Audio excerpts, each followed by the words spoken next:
Tremendously frustrating is how Climate Change Minister James Shaw feels about the lost decades of action on climate change in New Zealand. Today he announced the first National Adaptation Plan, which lays out 120 actions to prepare communities for the impacts of climate change.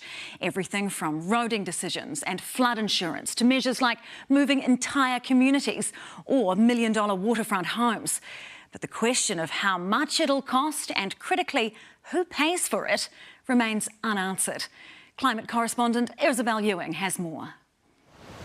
The impacts of a warming planet are upon us. We have known about climate change for more than 3 decades. The Climate Change Minister first to admit we're playing catch-up. And that is tremendously frustrating, because if we had started earlier, it would have cost us less. That's why, as well as reducing emissions, the government has its first ever blueprint for how Aotearoa adapts to climate change, setting out priorities for the next 6 years.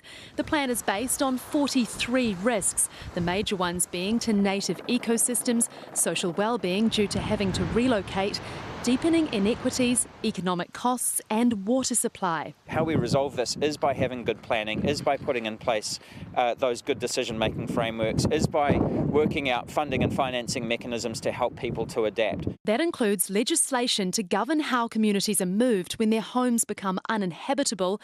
Costs will be shared between homeowners, local and central government, insurance companies and banks, and making sure homes and infrastructure are built away from harm. Hawke's Bay Regional Council has mapped the impact of climate change on its coastal areas. We know that's going to be expensive and complex, with over 1,000 properties impacted and a $2 billion price tag. There are 675,000 Kiwis living in flood-prone areas, and the big challenge for the government is making sure the cost of adaptation is fair for everyone. The coastal communities are very diverse, so you've got people rolling in dough and you've got other people who have very modest incomes. That the orientation of our adaptation work program has to be supporting people who do not have the resource to be able to kind of deal with those challenges themselves. The government also pledging to work with Māori to protect vulnerable taonga and to help every Kiwi cope with our rapidly changing world. We can't just throw our hands up and say the government's got to pay for everything. We're all in it together, and costs will be allocated, depending on the situation and who gains most. Together, the only way forward to make up for lost time. Kia ora, Isabel. There is a long way to go here, isn't there? And still questions over who will pay.